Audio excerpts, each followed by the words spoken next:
Ken is away, so I'm acting chair tonight. I'd like a motion to go into executive session. So moved. A suit matter. Anybody second it? All those in favor? We go into executive session?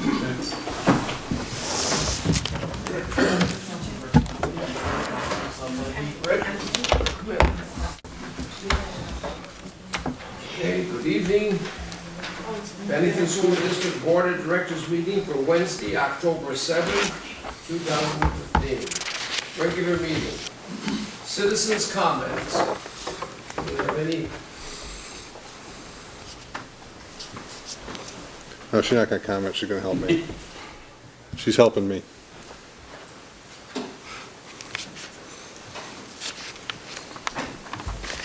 Okay, we're ready for number 2, presentation. There is none. Oh, I'm under 3, or I'm 4, I'm 4B. All right. You're on. Do task list? Task list for last meeting. Okay, task list.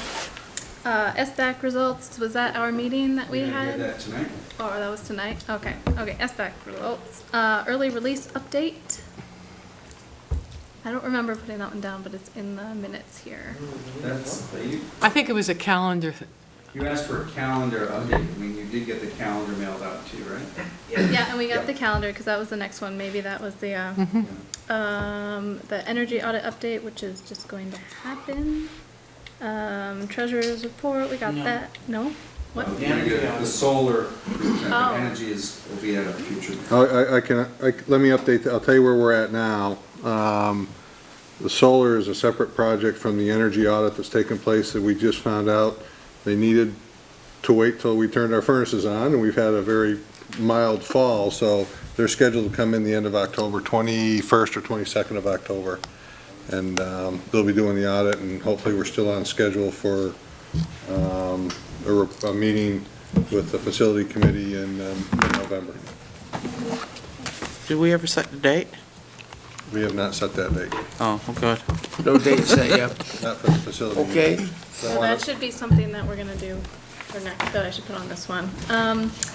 Vacant library positions that we talked about last time. We'll speak to that in a few minutes down the. Yeah, I don't have this, I had 2 items on the task list from last month. I could not open it up in my email. It was not sent to me in a format, so I'm just looking at the minutes Minutes, from last okay. time. All right. So I think that's it. Yeah, All right. the items were to send out the calendar, because we Right, didn't have which the we calendar, and the SBAC results, which Okay. is scheduled for tonight. You're Yep. good then. All right, I was thinking, I don't, B and A. Okay, let's take under finance facilities treasurer's report for September was sent out. mailed out to, sent out Yep. to. Any questions at all from any board member? No. All right. I we'll move go that we to accept it. B. Hey. Can I get a motion to accept that? I we'll just make- did. Second. All those in favor signify by saying aye. Aye.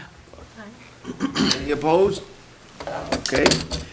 Solar, you're on, Rick. Okay, we've talked about this a couple of times. Hopefully you recall, we are part of, all of our districts in the SU, with the exception of Pownell, is part of a consortium of school districts across the state that is working with Competitive Energy Services to Part of this. secure solar credits to get a discount on our utility bill. The bids have come back. You should have all received this in your packet, and hopefully you all did, and hopefully you read some of it. I've got the slideshow here. I'm going to go through it fairly quickly. I'm not going to read each slide, because I assume either you have or you can.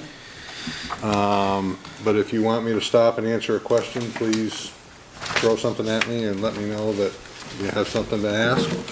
And then hopefully we'll take it from there. So as I said, we're part of the consortium that is looking at the solar credits. The consortium received money through the Act 156 consolidated process for some seed money to do preliminary work to look at the feasibility of it. Part of that was to secure Competitive Energy Solutions as a consultant for the project. Competitive Energy is widely known, fairly large energy expert. They've dealt with a number of companies, UMass, Amherst, Wheaton College, Williams College, just to name a few. They've done a great deal of energy products or projects over a number of years throughout. We are one of 8 supervisory unions that are in the consortium. Ironically, all but one, Franklin West, is in the southern part of the state, Rutland or Springfield South. But it was truly, and is still open to anyone that can join. They have until November 5th to get up to speed to jump in.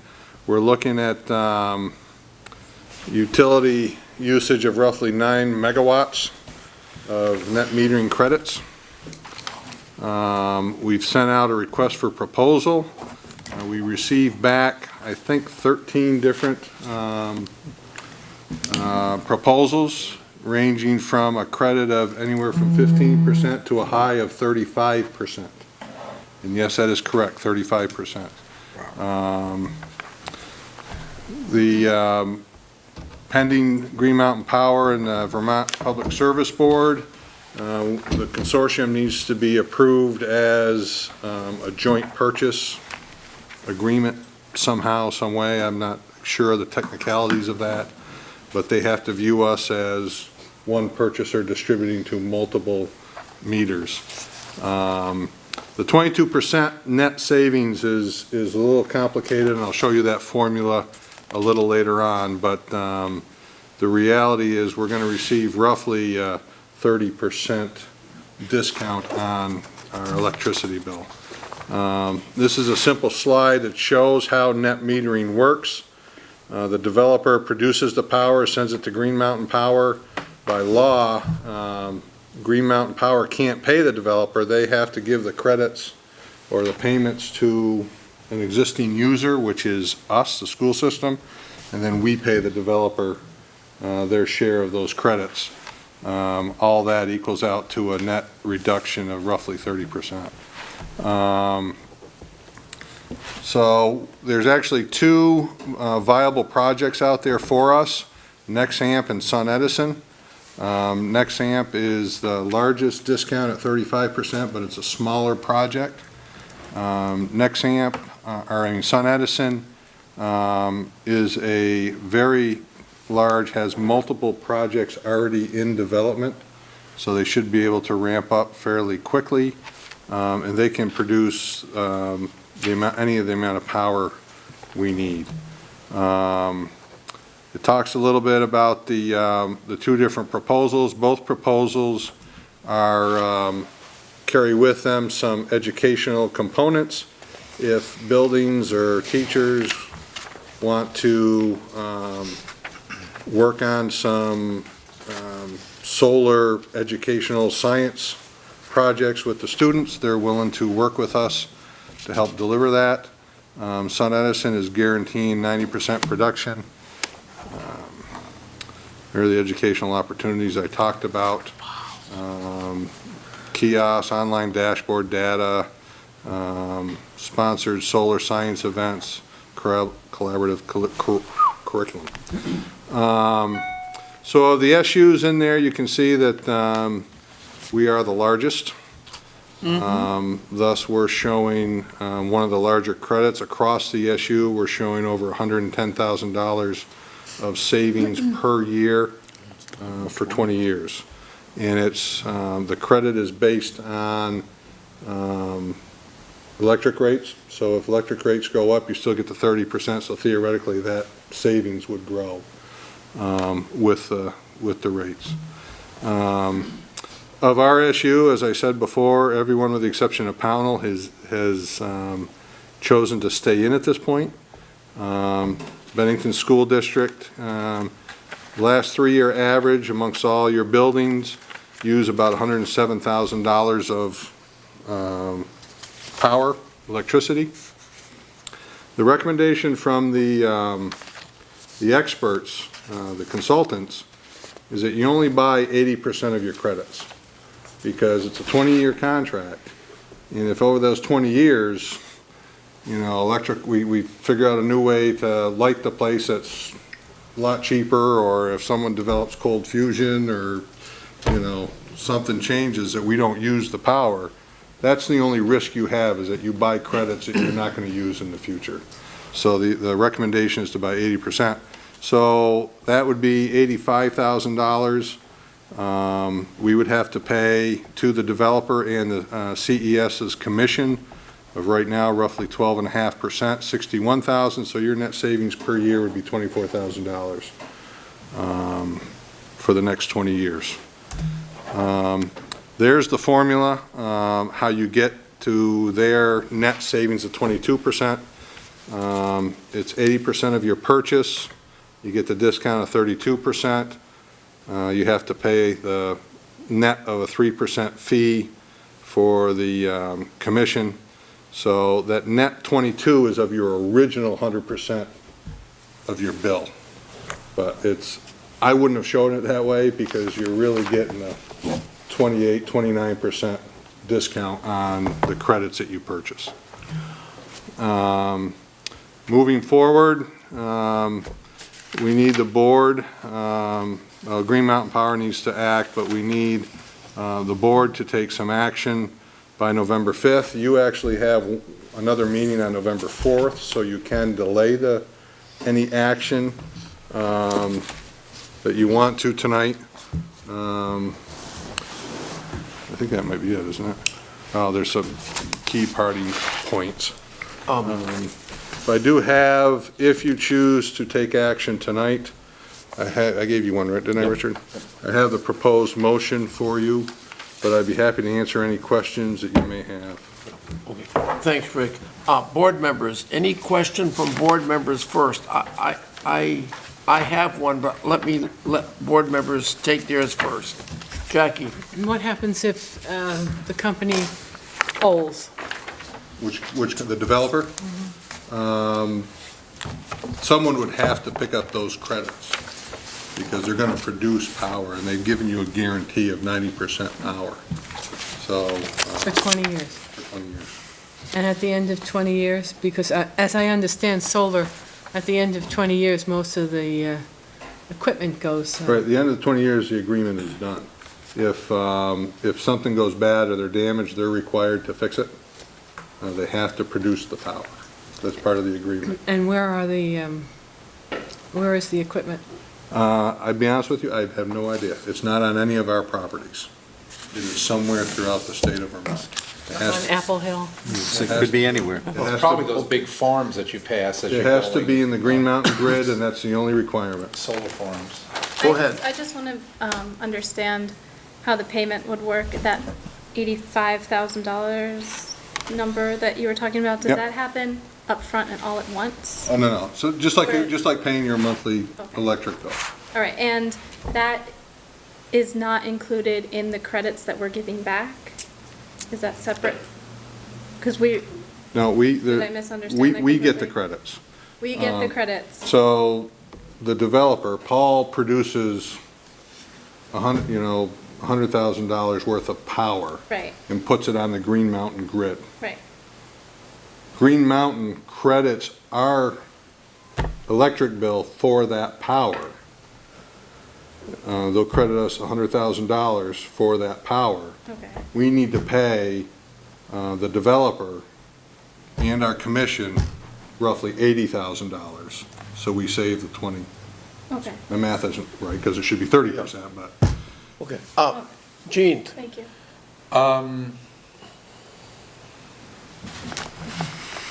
I guess then too, we also have to figure in when we're doing our energy project on They are aware of it.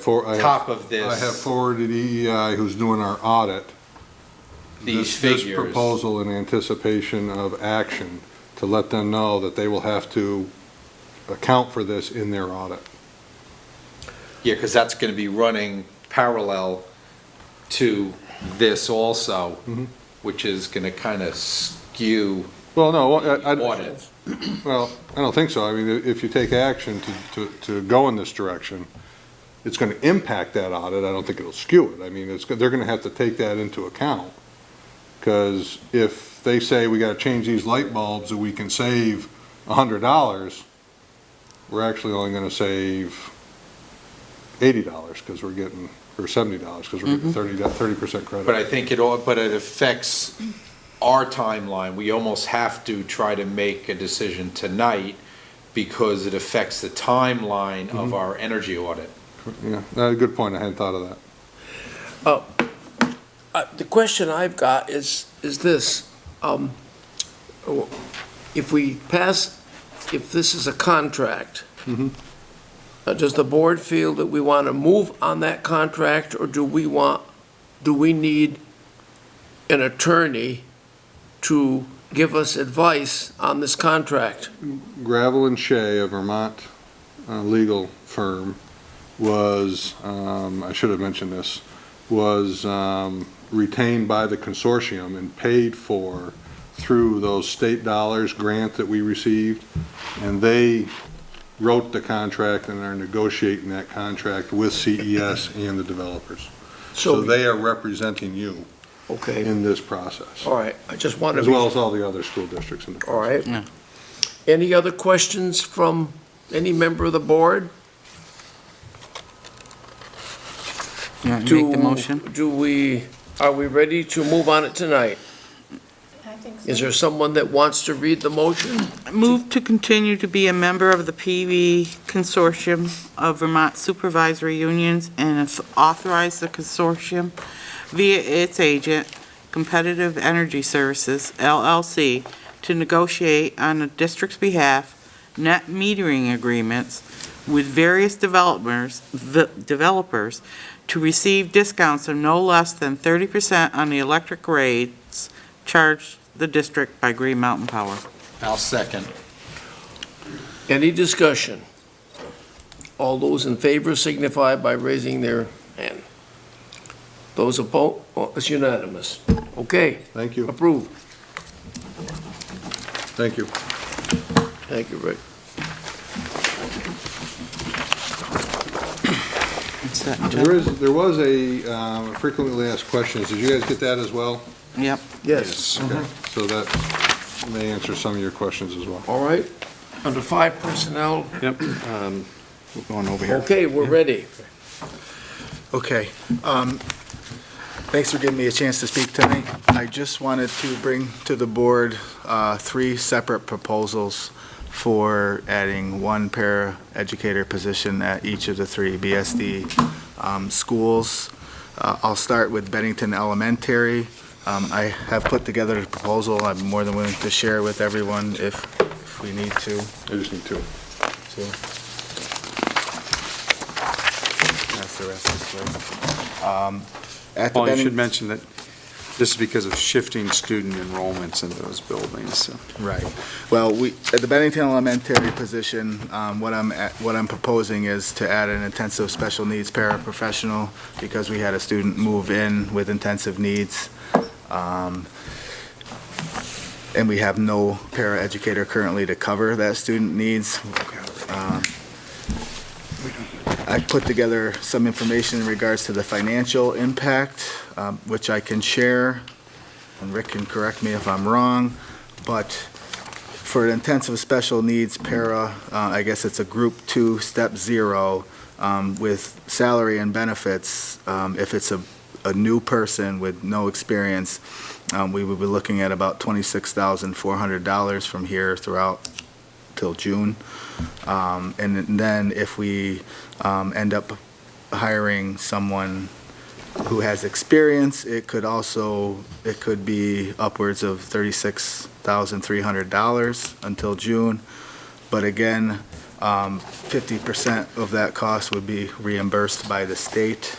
And the reason why I'm requesting this is, or the reason why I want to justify this is that right now, we have we're bringing in a sub to cover this kiddo, but without a position, we're not going to be able to cover the needs in the IEP as they're written. And again, it's an intensive special needs position due to the intensive needs of the student. This is something that we couldn't have accounted for last year because we couldn't anticipate this student moving into our district. So that is the Bennell position. Just one clarification. Under the financial impact, that last sentence clearly doesn't apply to you. Say that again, Rick. Under the financial impact section, About Shasta. the last sentence clearly does not apply to Yeah. to Bennington School District. I noticed that. Yeah, I was wondering what that belonged in there. But the rest- Taste will get you every time. The rest of it is accurate. Cut and paste, right? All right. So you want We have a motion. I was just going to ask, are there any questions from the board prior to our, any discussion at all prior to a motion? Do you want to ask, Paul? Well, he has three, right? There's three. Should we vote on all three? Want to hear all? Okay, go ahead, Paul. Okay. Did I pass you these yet? No. And also, I have a second proposal to add a general special education para at Molly Stark School. We have 3 less paras at Molly Stark, covering the general special education needs due to student movement, and we have the same amount of students in the general population of special ed kiddos in the school. We moved 3 positions to the NECC program, and at that time, we felt comfortable doing so, but in the meantime, we've had several kids move in to the district from out of state, from other BSD schools, and some other districts around the state, which we couldn't account for. So basically, we have 3 less paras and the same amount of need written into the IEPs. So we're really struggling to cover those needs. And again, the justification of that is to be able to cover the IEP needs and be in compliance according to the AOE or the special education rules. And mainly, this is just because of student movement. We had thought we had it covered, but we couldn't anticipate that we were going to get an influx of new students.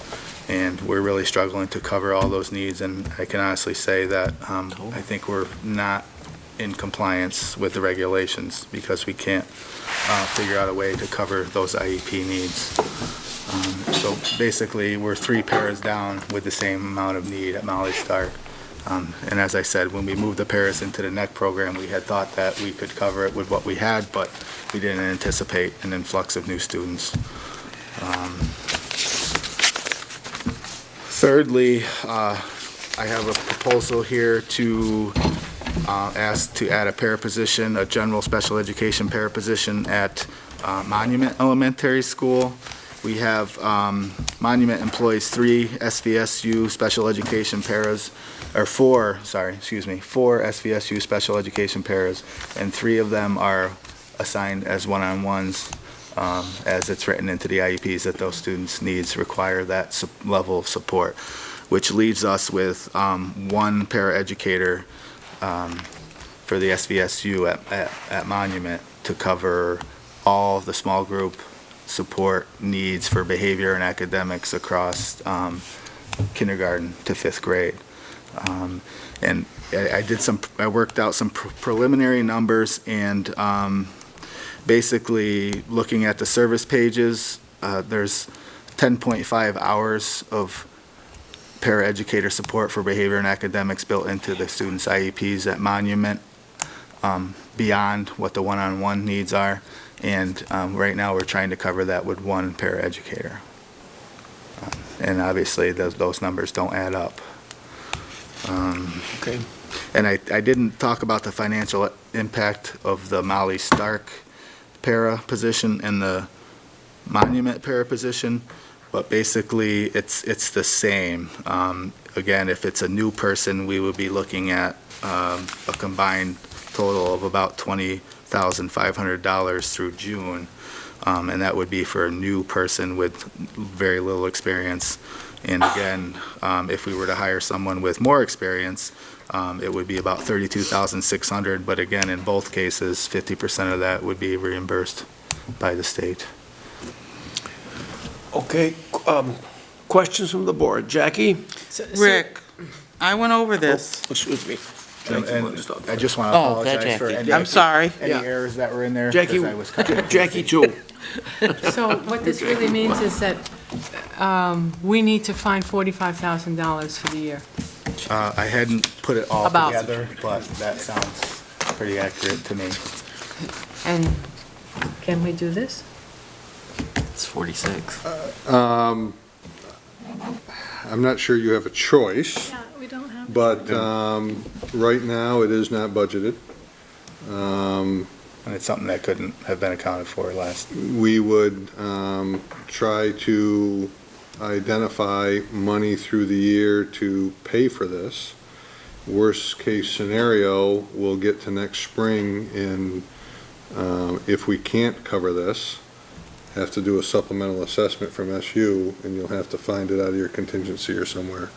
I don't have money identified to pay for this at this point in time. Jackie? Did we have any breakage when we had teachers leave and new hires? Because oftentimes we take There money from might, that. there might be some breakage, we just finally, actually, have you guys totally filled everything? Your two librarians were the final ones, weren't they? Yeah.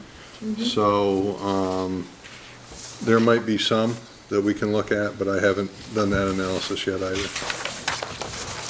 Well, actually, as a board, do we really have any choice in this matter?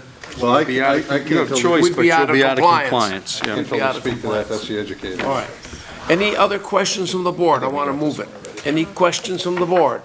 I just have a comment. Yes. Last year, we received a paper telling us all the special categories Yes. and the amount of students that were in each category. Correct me if I'm wrong, but this amounts to like 47% of our budget for 156 students, is that correct? Oh, you mean your total sped budget? Yes. I don't have that off the top of my head either. Well, so when we go to make a budget for next year, these 153, 156 students impact the budget Yes. greatly. Oh, Yeah, significantly. it does. Yeah, so, But remember, there are reimbursements for this, too. So you are. correct, but we need to look at it, in terms of dollars too, because when we go to Act 46, Act 46 needs to be amended in some way that compensates people for an overage. For the cap. Good point. Excellent point. All right. Any other questions from the board? Just if I could add one more piece. Paul, go ahead. I just want to let you guys know that, I have been working pretty closely with the three principals to try and move some people around and try and cover the needs that we can't cover at this point. And I've also been working with the case managers to take a close look at the students and their services written in the IEPs to try and justify the need. And, we pretty much, we're robbing from Peter to pay No, Paul, so to speak. Paul, that's what we're paying you people for. And that's what we want you to bring to the board. We want to know about it. We want to tackle these problems early on. Thank you. Okay, if not, any other questions from the board? If not, a motion is in order. Do I have someone that'll make a motion? I move that we accept a proposal from Paul, I don't know your last name, sorry. DeMarco, on hiring the 3 paraeducators. Do I have a second to Jackie's motion? Second. You second it. Discussion. Not seeing any discussion. All those in favor signify by raising their right hand. All those opposed? One opposed. All right? The motion's carried. Approved. So, I hate to leave a meeting without answering questions, so to answer your question, it's, special ed's about 31% of your budget, of which you do get 50% reimbursement. Okay, thank you, Paul. So it's only And 15. You are more than welcome to stay for the rest of the meeting. If not, you are welcome to go home. I think I'm going to take you up on the ladder of Okay. those. It's been a Thanks, long Paul. day. Thank you very much. All right. Consent agenda, item number 6. You have 2 nominations on there. 2 nominations that were sent with the agenda. Jim, did you want to? Yeah, the principals and I have been working diligently to get these positions filled. Hasn't been easy, so you have before your nominations for librarian. Nicole Forrest? Yep, Nicole Forrest, library media specialist at Bennington Elementary School, And and I don't want to Kara be here, but I don't Right here. know if we have. Binghamton to be the librarian, which is .4 full-time equivalent at Monument. Any question? Full-time at Bennington. Okay. And yes, sir, question? Jim, I'd like the board to be informed when the background checks both come in, being they both say pending. Okay, Jim, on that. Yes. All right, Any thank you. Any other questions on the board on the consent agenda? All those in favor of the consent agenda? We do have, we do have the background, the preliminary background check on all those. That came clear. And on one of them, it's a second dissemination from Vermont. So I believe we already have that in place. But the one from Massachusetts still has to come. All right. And we Okay. have about a 30-day backlog right now. Right, yeah. Yeah. Or the state has a Okay, Gene, on that? Yeah, once the All other one right. comes in. Okay. Do we have a motion on the? So moved. Second. All those in favor signify by raising their hand. Those opposed? Approved. Thank you. Okay, on to number 7. Regular education. Yep. There are no reports under there tonight. We can go down on that there. Like the special education, you already got that. NECC, there is no report on that. Regular education, we're going to handle that in the superintendent's report. All right. So we can go. To number 8. Yep. Policies enclosed. 6141. Make a motion to adopt. Do we have a second? Second. Second, discussion. Any discussion? All those in favor signify by raising their hand. Okay, approved. All right, committee reports. Who's reporting on the meeting of September 17th of FSAC? I think Gene would like me to do that. I wasn't there. So Food Service Advisory Committee, we are, this is our final year of our contract with the Abbey Group, so we are preparing for that bid process. And as a requirement of the federal regulations, that is actually a fairly lengthy, complicated bid process. The beginning of that requires us to evaluate our nutrition policy, which we did and made recommendations to the policy committee on Monday, which they have acted on. The other main part of that committee was to go over the timeline of that bid process, which again really started on Monday with the personnel committee and is scheduled to go through April with the awarding of the bid. That was the bulk of probably all of the work that took place at that meeting. Okay, any questions of the, pertaining to the food service report? SVSU meeting of September 23rd.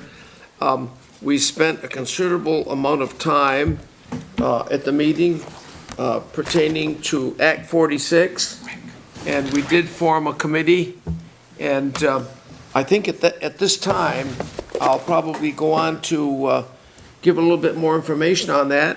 BSD's board member Jackie Prue was voted in as chairman of the committee.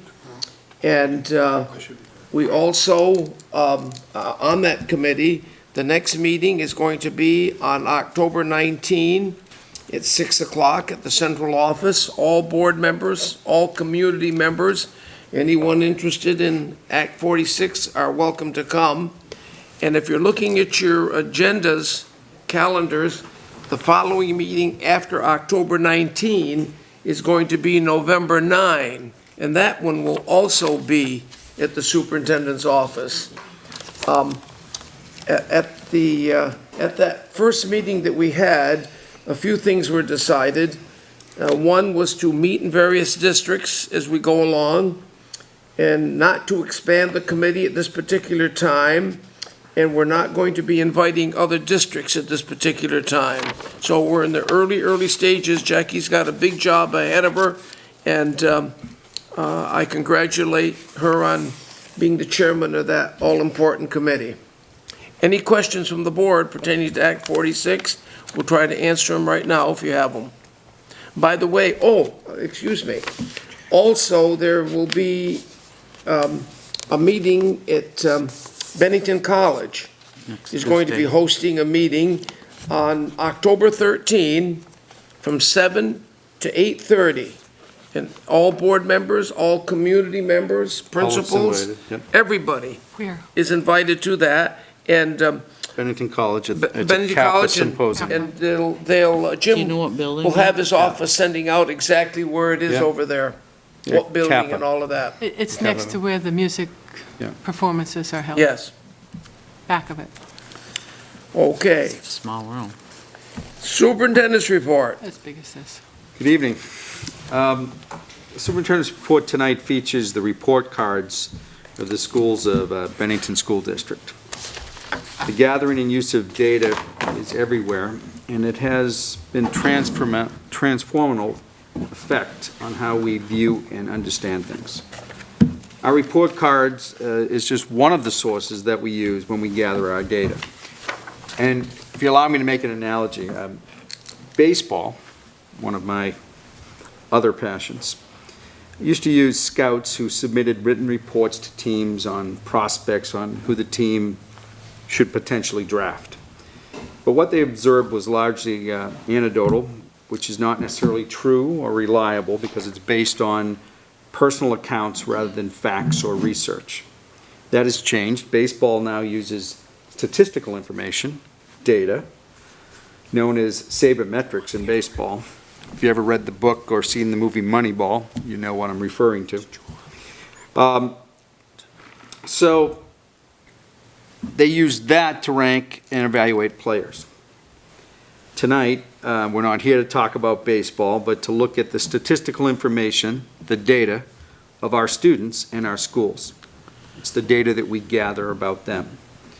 We're in an age of data-driven classroom, which is allowing our administrators and classroom teachers to personalize, make corrections, and adapt learning for our students.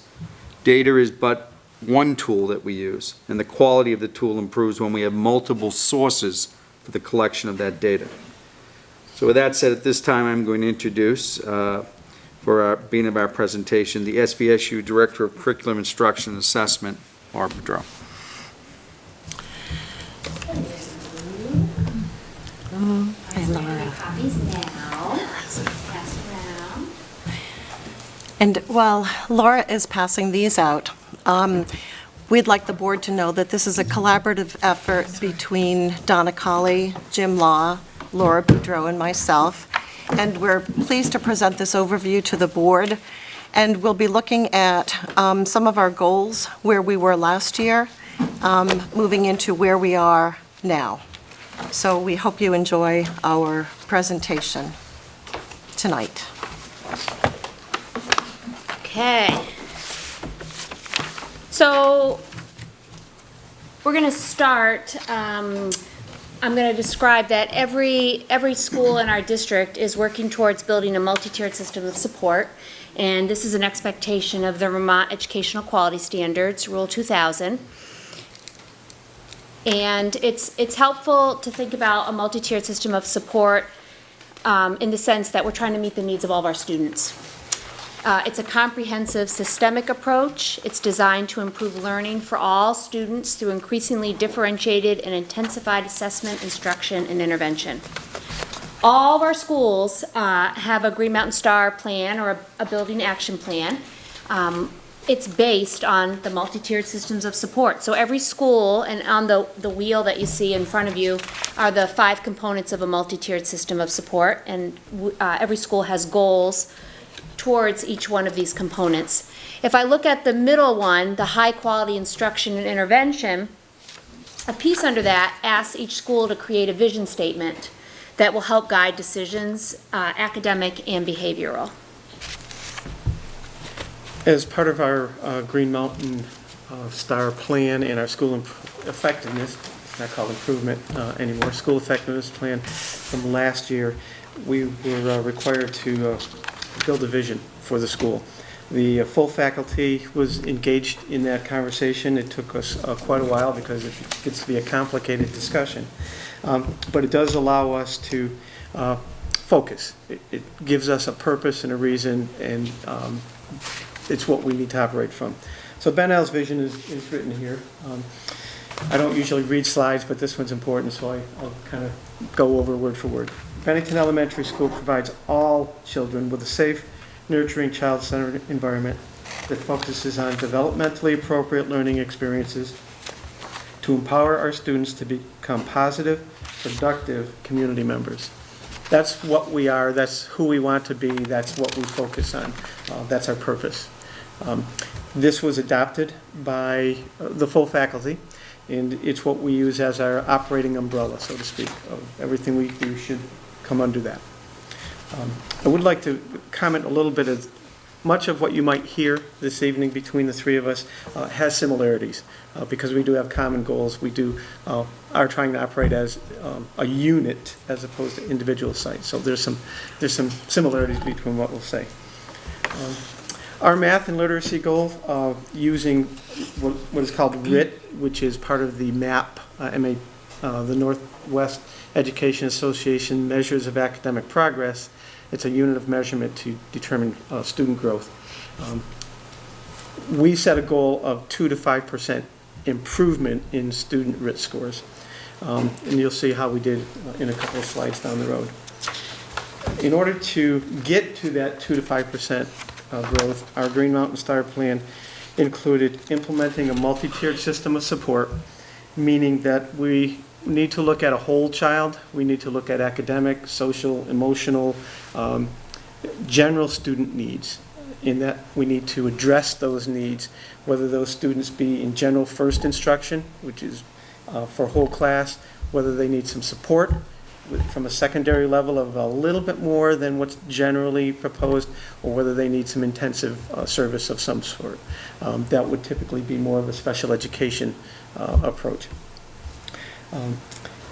In our case, that multi-tiered system has pointed us to PBIS, Positive Behavior Instructions and Supports, which we sent a team to BEST this past year to promote a positive school climate and to build a reward system to help students be successful. It's also led us towards a co-teaching arrangement. That's been one of the focal points for us, is building that collaborative, working together model. Another key action step was developing a team structure. That caused us to develop 5 teams in the school: leadership, data, community, behavior, and instructional. So we have those 5 teams operating.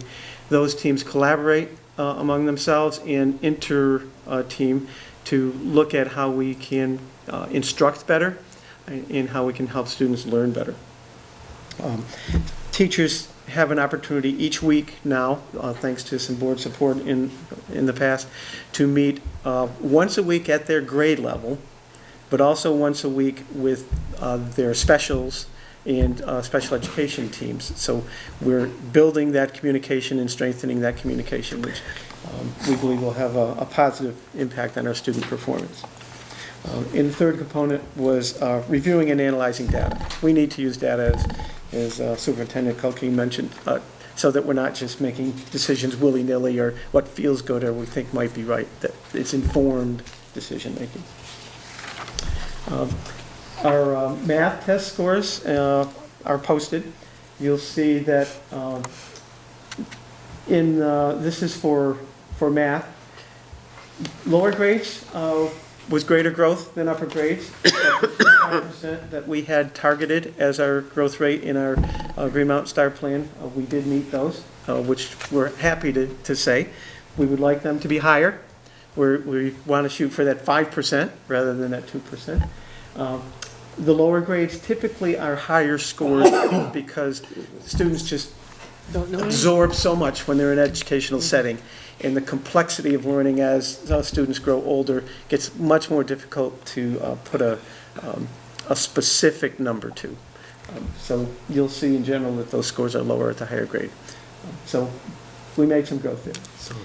In reading, similarly, we have had growth from 3 to 11% higher scores in the lower grades than compared to the upper grades. A revised goal for this school year isn't really too much revised. We again want to get a 2 to 5% increase in those student scores. We will be using map scores, FastBridge. We don't use AimsWeb anymore, but that would have been one of the scores we used. All the standardized data and also teacher-made data, local kind of building assessments to determine whether we're improving. Now, as we move to SBAC, there's a whole other world of determining assessment, but those standards, those scales will be determined so that we can determine whether we're making gains or not with the new system that we're going towards. In order to determine whether we are reaching our goals or not, these are the target areas that we're looking at. I don't know whether it was a computer technical glitch or whether it was operator error, but there should be some numbers that go along with those statements. The student performance is, again, 2 to 5%. That's been consistent. We're also looking at attendance improving by 5%. Tardiness reducing by 5%. Behavior referrals being reduced by 5%. And special education referrals being reduced by 5%. So that number 5 is kind of like the magic number for us. Action steps, we will be continuing with refining, developing, improving on the multi-tiered system of support. We want to make it the best that we can make it. Good first instruction, good secondary academic support, and special education support when necessary.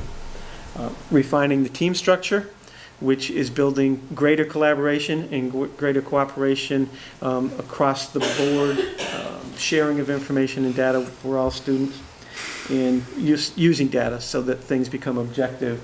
They become, we can see trends, we can see patterns, we can help to find out what's being successful in what we're doing and what might not be successful, and so we can abandon that or find a better way of working. That's pretty much my comments. Now I guess turn over to Donna Colley, who will talk about Monument a little bit. Yeah, hold on just a minute, Jim. Any questions from the board pertaining to Jim's report? Well, actually, I'm going to ask the question when they all get done. All right. Yeah, You wanna wait? That's actually, Okay, that's a good Donna, idea. you're on. On a slide. All right. So we too also have a vision at Monument Elementary School. We are a unified learning community where everyone has a sense of belonging. This is a vision that has been with the community for quite some time, and then last year it was revisited again, and they indeed absolutely agree that this is something that really represents them as a school community. We are positive, safe, responsible, kind, and respectful. So as you know, yes, our school effectiveness plan has been in place for 2 years. So our math goals for last year were, again, 84% of our students scored average or above. And in June, again, our students would show growth from 2 to 5%, which equates to one school of individual growth rate, one school year. So that's what we're really looking from our children. And our action steps, in order to reach that, we continued to support our collaboration time, our multi-tiered support systems for students. Our Green Mountain Star Plan actually represents that, and we continue with our leadership team and monitoring that, looking at data, and continuing with our instruction at multi-tiered levels. We continue to support our professional development, SVSU contracts with outside contracted experts in regards to instruction, but we also have a wonderful math coach, Pat Conway, who works with us and has been supporting us in our Go Math program, which we're so excited about.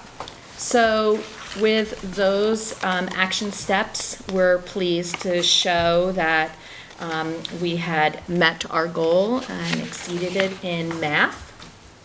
And again, as Jim did mention, at our lower grades, that growth rate is going to be lower. It's expected because their learning rate is expected to be larger in the early years. So we're really happy, and we need to continue that and keep moving forward as we have. Our literacy goals, again, for 2014, you probably remember them from last year. They're about the same as in math. We're really looking for 2 to 5%. It equates to a school year as defined in individual growth rate.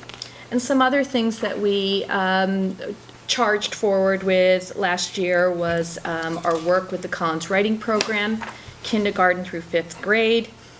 We had a vertical progression of this writing program school-wide. We did an enormous amount of work with Bill Atwood, who was a contractor who came in. And in response to that, our action steps were very specific. We improved upon our informational text teaching resources that were available in our school. Our new reading teacher now is working on that and has brought her expertise, and we're redesigning that. We continue to support our collaboration time at the multi-tiered level of systems for students. This time allows us to analyze data, information, track students, regroup students for literacy groupings. And it allows us to be very flexible with our student groupings, which is really great, very fluid. Further training and professional development, as I mentioned, with the Collins program and the outside contractor, Bill Atwood, was extremely helpful. So our current reading data shows us that we just missed the mark in all of our grade levels. We're about 0.75%, 0.5% in 4th and 5th grade. Clearly, that tells us we need to look at our data, look at what we're doing, and adjust our instruction. And again, at the early grade levels, that large learning or growth rate is expected. So that's why you do see the difference there. But we're pleased. We're just short of that goal, and we'll just keep working diligently. So in response to that data, our goal revisions at Monument, they are similar. We still want to continue with another 2 to 5%, keep moving forward, children learning, our leadership, and our work with our Vermont Reads Institute. We have also added a goal to our school effectiveness plan, and it's a lofty goal, and we're going to work very hard and diligently towards that. So looking forward, our action steps are to improve kindergarten transition process. We have a wonderful curriculum instruction and assessment director, Laura Boudreau. We have an early education director, Kate Abbott. We're going to work closely. We have a staff member that's on the team for kindergarten transition, so we're looking to assure assessments are complete, early identification, and we're supporting our summer transition and summer programming for those students and parents.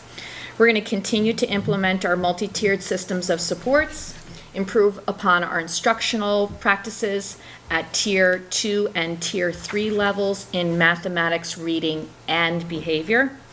We're participating in the Vermont Reads multi-tiered systems support literacy support program. Our reading teacher is our coach and is working closely, being trained, and working closely with all our instructors. And then for positive behavior intervention and supports, our PBIS, we've revitalized our universal framework. So we have lots of drops of honey going around, and kids are earning wonderful internal supports for the great behaviors that they show us during school. And then we're also looking to work or actually implement some programming regarding emotional social competencies. And Kathleen Lane, who has done some work down at the Reading Institute, has provided some measures that our team has brought back and that we're implementing in our school. Next, we're going to continue with our progress monitoring for students. We're creating protocols that are appropriate and will help define the entering and exit criteria of Tier 2 and Tier 3. And we're monitoring that information with fidelity and looking at the next steps for intervention for those students. We're going to continue professional collaboration opportunities. This would be our 3rd or 4th year of meeting and developing and implementing now electronic collaboration protocols, and we're also sharing our plan books electronically. And this is really helpful to us because we have itinerant teachers. We don't have full-time teachers and everything. So not only does our grade level teachers share planning and with each other, now our PE, art, and music can be integrated while still maintaining their program integrity. And then finally, we're going to continue our professional development in the Collins Writing Program. We're implementing a vocabulary program with Wordly Wise K-5, and all of those items are still supporting what our kids are doing and achieving in regards to literacy. Thank you. All right. Donna. John. You're going to hear a lot of things repeated because our plans are very similar, as Laura had said from the beginning.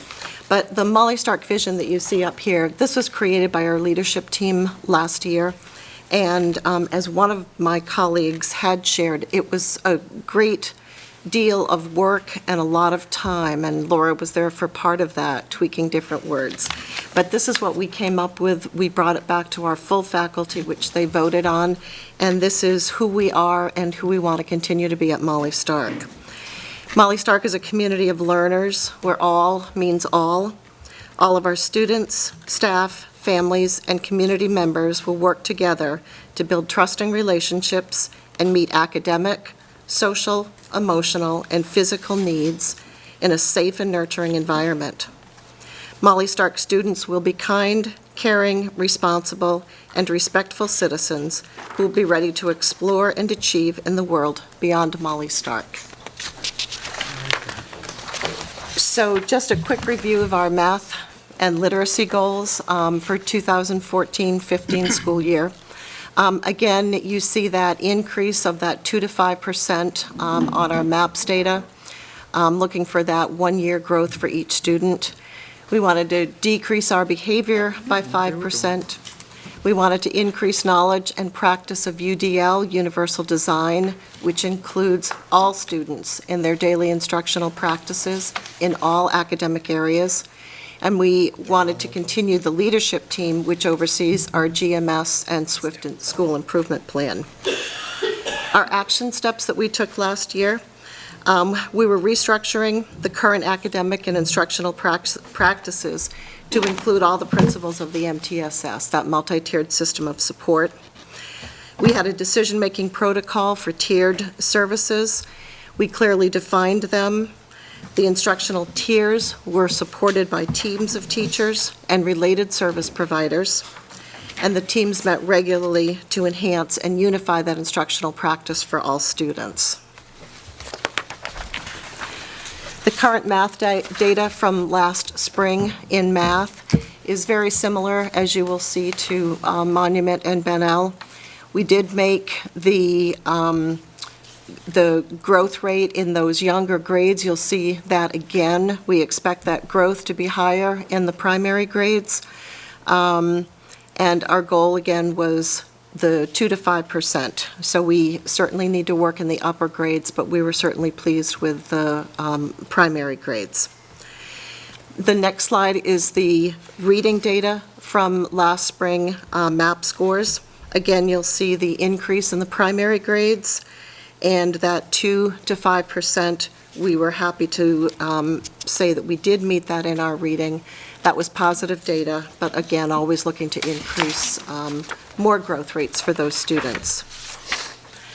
In looking at this revised goal for Molly Stark for 2015-16, it is exactly what Monument and Bennell has already presented to you. That 2 to 5% equates to that one school year growth for each child.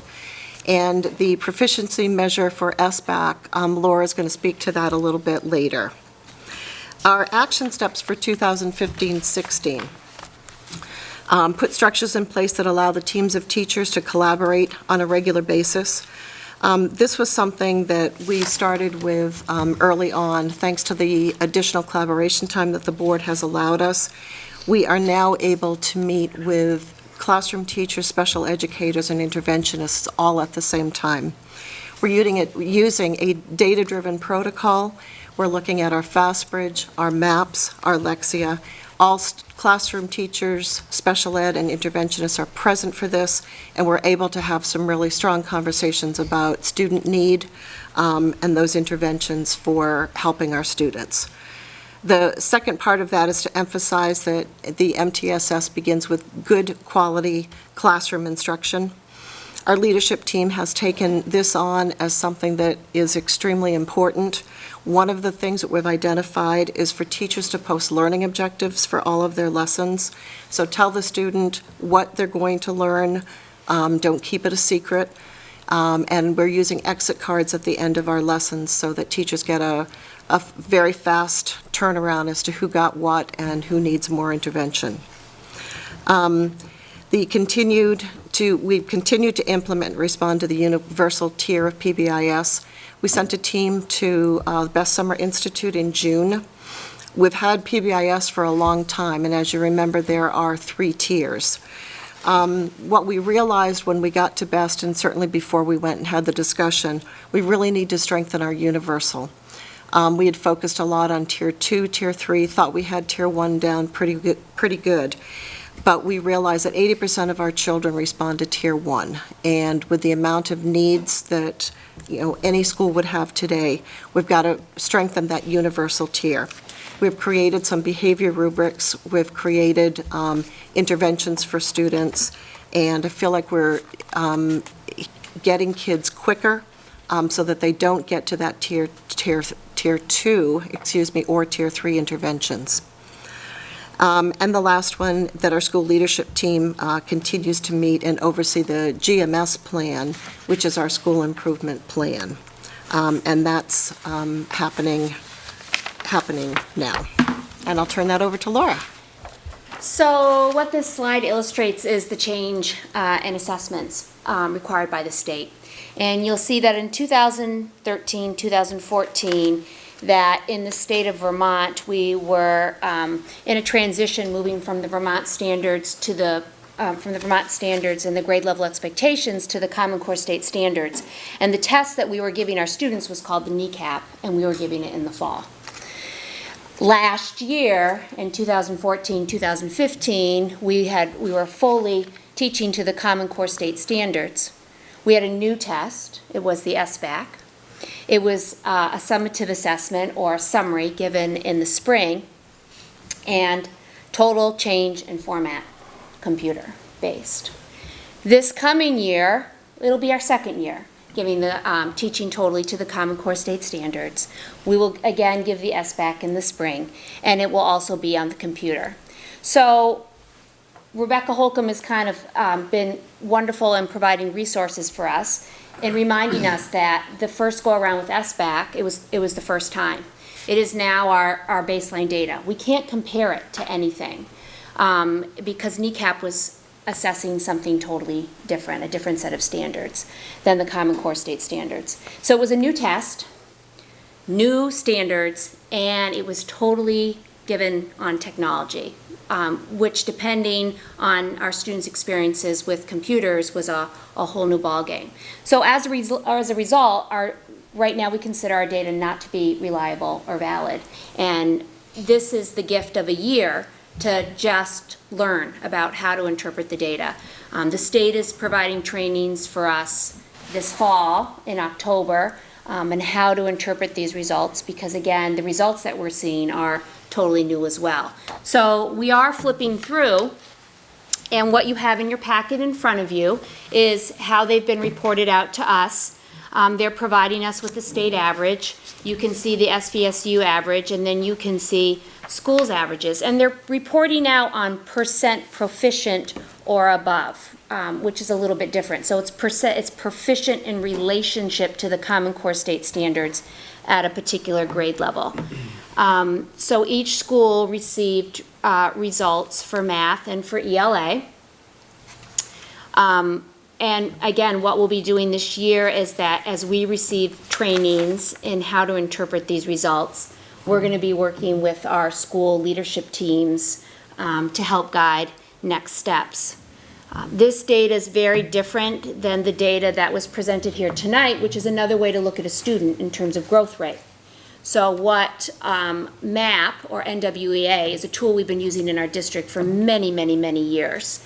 And it helps us, it's an instructional resource that we can use. We can benchmark our students 3 times a year, and we can use that to guide next steps. But it also, at the end of a year, we can look at the growth rate of each individual child, which is really what we want to see, and that's what we were able to present to you tonight.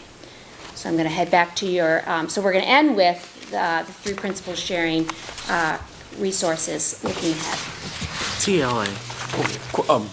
Well, we're English- almost done, they're just going to share a English little bit. language. Oh, okay. I'm sorry, English language arts. I'm sorry. That's all I wanted to know. You want to share your last slide? Sure. Julie? Good. Well, I'll start with the first one, continued support for PBIS and needs associated with the tiered 3 levels of intervention. And as both of my colleagues had Your machine. clearly stated, that this is really an important part of our communities, and it's important to also remember that our resources are needed at all 3 levels, and that that 3rd tier level, that's when we really need the intensive supports from our community members and also from you as a board in regards to reaching those. Oh, sure. Continued collaboration, time and supports. This is so valuable to us. We've seen such a difference. Our colleagues are working, this time that they meet is really, really important. And the conversations that happen during this time, it's looking at data, it's analyzing data. They're talking about children. They're regrouping children. They're talking about where they are, their unit planning.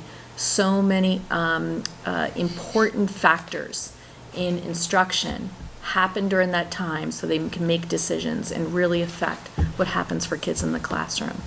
So that's been a really positive change in our communities. The other thing that we are always in need of support for is continued professional learning for our teachers.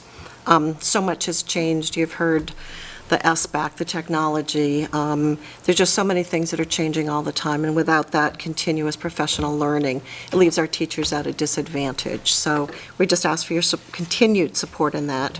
And also continued support and funding for our summer and after-school programs, K through 5. It was wonderful that you supported this last year. This is our second year without the grant, but first year it's been funded through the local budget. We're so appreciative of that, and just ask for your continued support along the after-school programming and the summer programs that we all offer. BSD has been very, very supportive over a number of years in transitioning students from kindergarten to regular school, so to speak, elementary level education. That's extremely important to continue. That early education experience, that first educational experience in school, they have to be tied together. The more we can support children in those experiences, the greater likelihood we'll have of building a great foundation to build on for later years. So we ask that be continued. And also support for technology. The SBAC is one very small strand of technology use and understanding be important for students. Technology is going to become a greater and greater part of their lives. I mean, who knows what the technology will look like 10 years from now, never mind 30 or 40 years when some of these students are in their prime of life, so to speak. So continued support in trying to meet those needs would be greatly appreciated. Questions from the board? Jackie? Okay, in a future Jean. meeting, can we have data numbers on attendance, tardiness, behavior referrals, and sped referrals? Yes. Also, They have it. You now have, Repeat that? you do now have attendance on the bottom of your oh, okay. total numbers. I didn't notice that. Repeat your request. We have it Attendance, already. tardiness, Yes. behavior referrals, Oh, not behavioral. and sped referrals. This is what's generated just from the computer. Okay, That would take time. The yeah. sped We- referrals. But we also hire people just for the tardiness part and missing school, so it would be, if we could have it in detail. Are all the schools using the Collins Writing Program? We're No, we're moving. moving towards that So, this year. yes, so we have a SVSU English Language Arts Committee with representation from all the schools.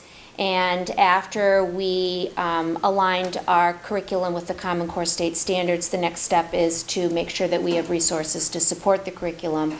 And one area of need is writing.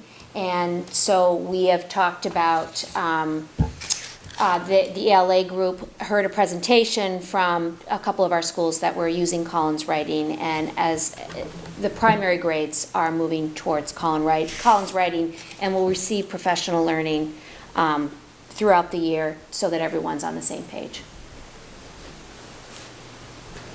Jean? My comments aren't going to be very warm and fuzzy.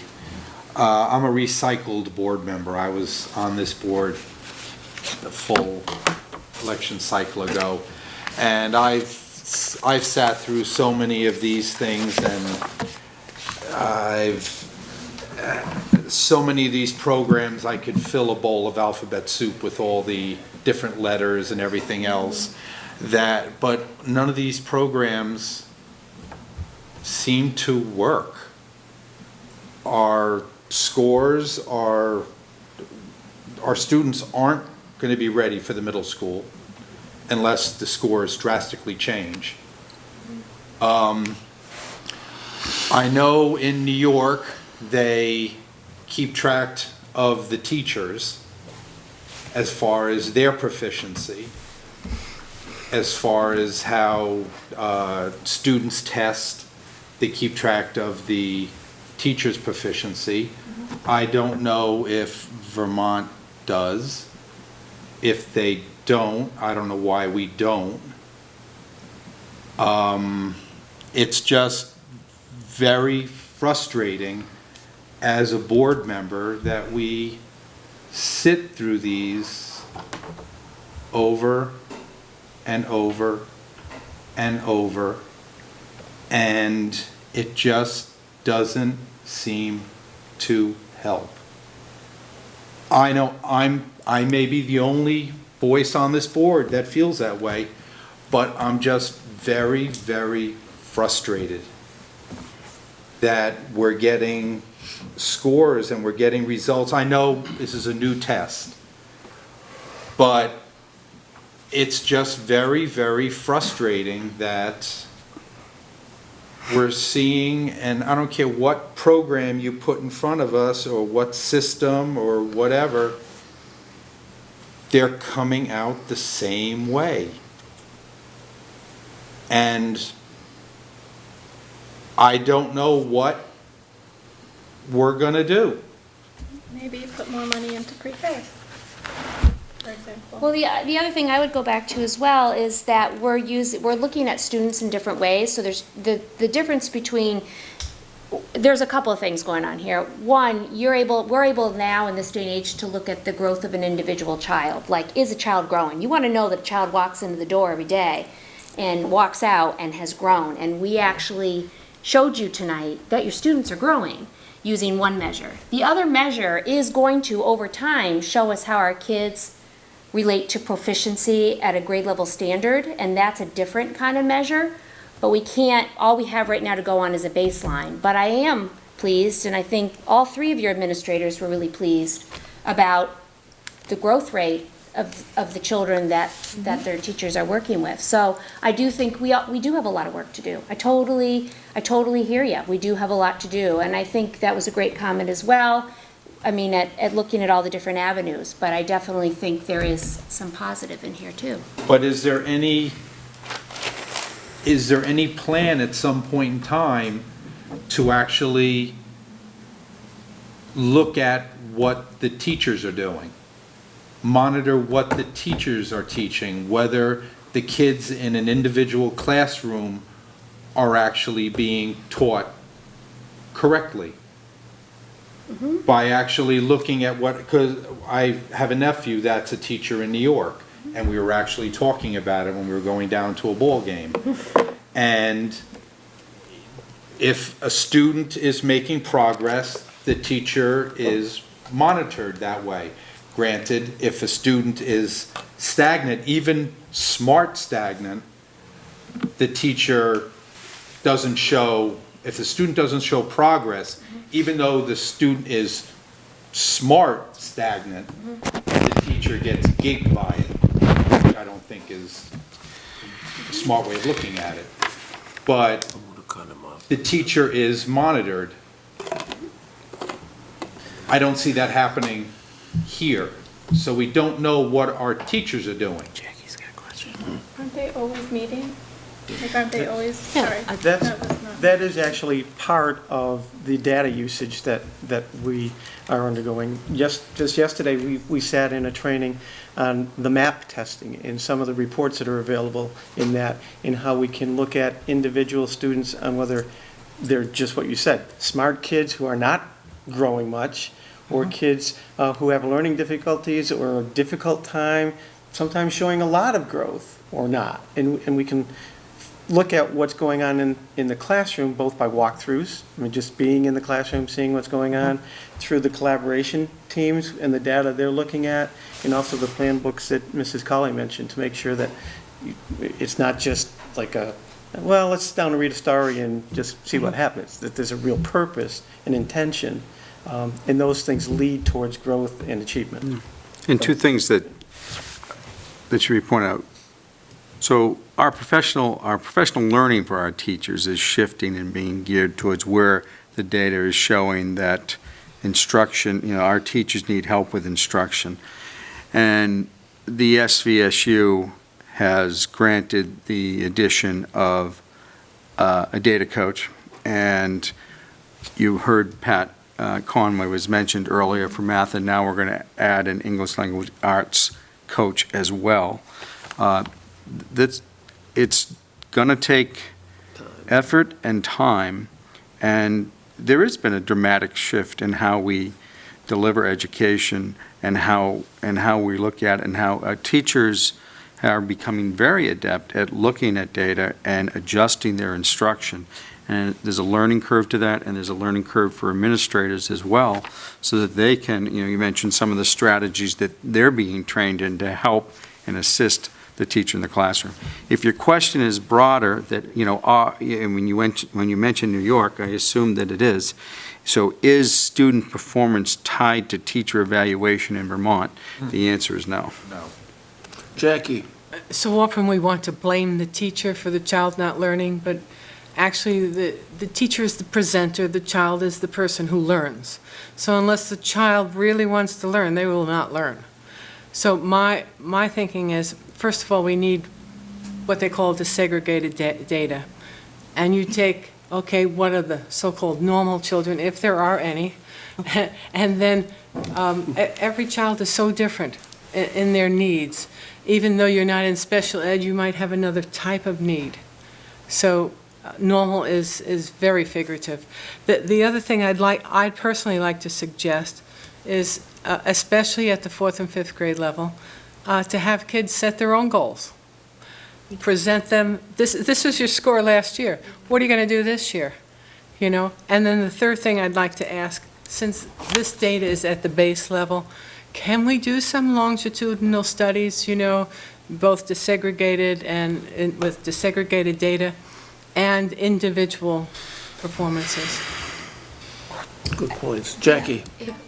Oh, damn it, I forgot.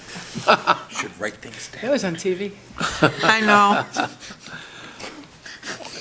While you're thinking, could I just share that we do actually goal set with our children in classrooms? Teachers do that. And MAPS has allowed us to do that. There's a protocol that helps us to configure that. So our teachers do work with students individually, and that can be, we do that K through 5. And then I was gonna respond to I forget what the second one is now. I think I received what you It's just did. contagious. Yeah. I know what I was gonna say. And I think the map data does give us longitudinal information. does. And we do disaggregate the data, and we do look at groupings of learners. So that is something that we are doing. Because when you see this, it doesn't tell the whole picture. Well, the No, it- SBAC data that's a baseline. So this is our first try at it, and we gave it our go, and we'll see what But happens in the future. I do sense a shift in how we use this, and the board contributed to that with the change in schedule that allowed collaboration time, and now it's giving people the opportunity to study this, and it's not just sitting there, and we're making the adapting curriculum and instruction using what we're seeing here, and we're not just throwing darts. Yes, Jackie? I just have one. I do agree with Jean, because we look at the data and you really, I've been on boards for a long, long time, and I'm always kind of disappointed. But I also understand that we're constantly changing the way we're testing these kids. So we really don't have any, the information's terrible.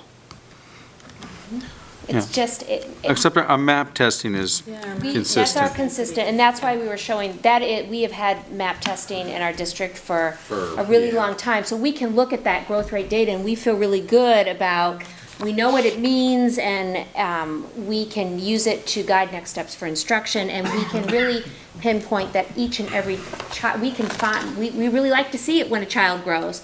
And the SBAC, again, you're right, that slide that was in there was to show that we have jumped from one assessment to the next, and it's going to take many, many years for us to get valid and reliable data from the SBAC.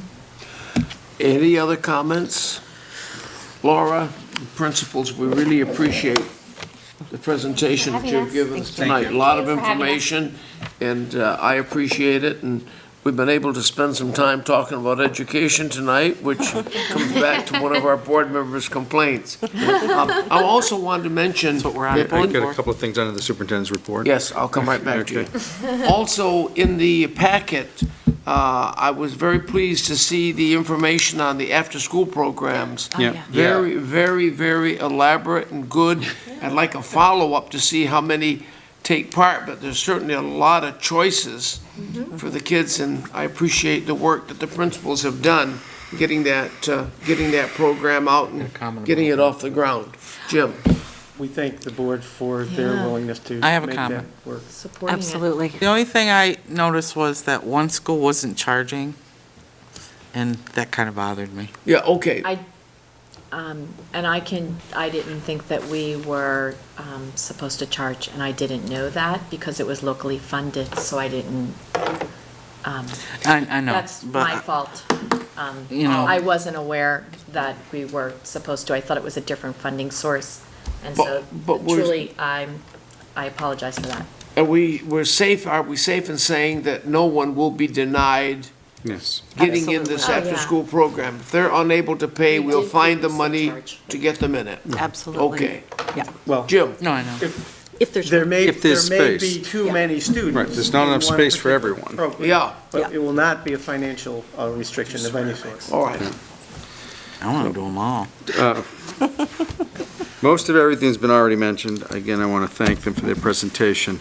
And it really is, I think it was Jackie at the last meeting said, boy, we spend an awful lot of time talking about money and we never talk enough about education. So hopefully this will be, and in my Obviously, it thought makes most here, if you don't and have it. going to Jean, this shouldn't be just tonight and then we don't talk about it again. We need to keep Oh, I'm bringing gonna tell this you back. if you don't do it next And, month. and, well, we're not going to give you this full report next month. No, but I expect education to be yeah, on the committee. Education It should will be be. on there. Senior moment, We you will forget do about it. this. And just the one, George in his report gave most of the superintendent's report as far as what I was going to tell you on the Act 46 committee. So thank you, George.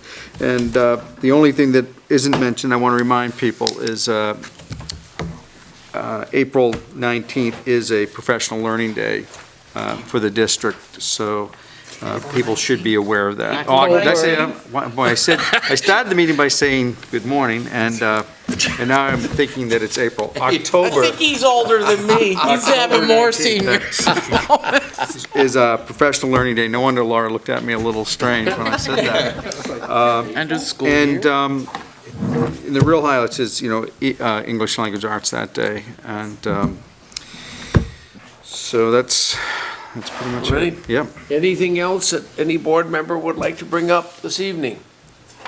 If not, a motion is in order to adjourn. Jackie does, Jackie Yes, does. yes. Oh, Jackie. I thought at one time we were going to rotate schools where we were and rotate principals. Tonight we have all three, Yes. and maybe it was because of the presentation. There was a request from the board chair to keep it in one location, to keep it here. Okay. So Well, can we you'll take a vote implement on that? I think we should rotate according to the principal that's at the meeting. We should That was the be at that intent, school. yeah. So I think we should make a motion and have a vote. Whose turn is it next month? Mine. As long as all our schools are handicap accessible. So that would make it Molly Stark next month. Are all our schools able to go on live? No, they're not. No. Which ones aren't? Molly Stark, I believe, is. Oh. Why? There are some, because the equipment's in a different room. It's in the library. Maybe we should meet in the library. Then we'll meet in the library. Okay. I don't know if I've seen it, but as long as. You there's- mean the We library? used to meet in the library. Annette, can we do that? Can Not we, the gym. can that be? Well, arranged? want to investigate it and pay attention to when the agenda Think comes so? out, to where the All right. location is. I remember when I was on the board the last time we met in Yeah. the library. So the And it was intent, supposed- if I understand the board correctly, is to hold it at hold the Live. next meeting at the Molly Stark Library, but we're going to make sure that we can accommodate that both for live coverage and handicap accessibility. Right, and so All right. if it can't be accommodated, then we'll move. Okay? That's right. Yeah, I think so. We And- need Very to. good. But we need- if for Find that some out. reason her school is not able to go live in the room that is most handicap accessible, it needs to be fixed, because we talked about this That's right. the last 2 years, that building needed to be able to Library's go handicap live. accessible if you open that one side door. Oh, yeah, I think the Yeah. question is whether we can go live or not. Live, But yeah. I'll work Yeah. with Annette. You'll take care of it? This week and All right. email the superintendent. Okay. And we may have Any to do a other little furniture. That was moving, before too. you, Jim, but we have talked about that a number of times, that building needed to be able Before to- me, Jim, or before this, Jim? No. Before you. You, Jim. Any other comments or questions to come before the board? Move to adjourn. Someone want to second it? Second. All those in favor? Meeting is adjourned.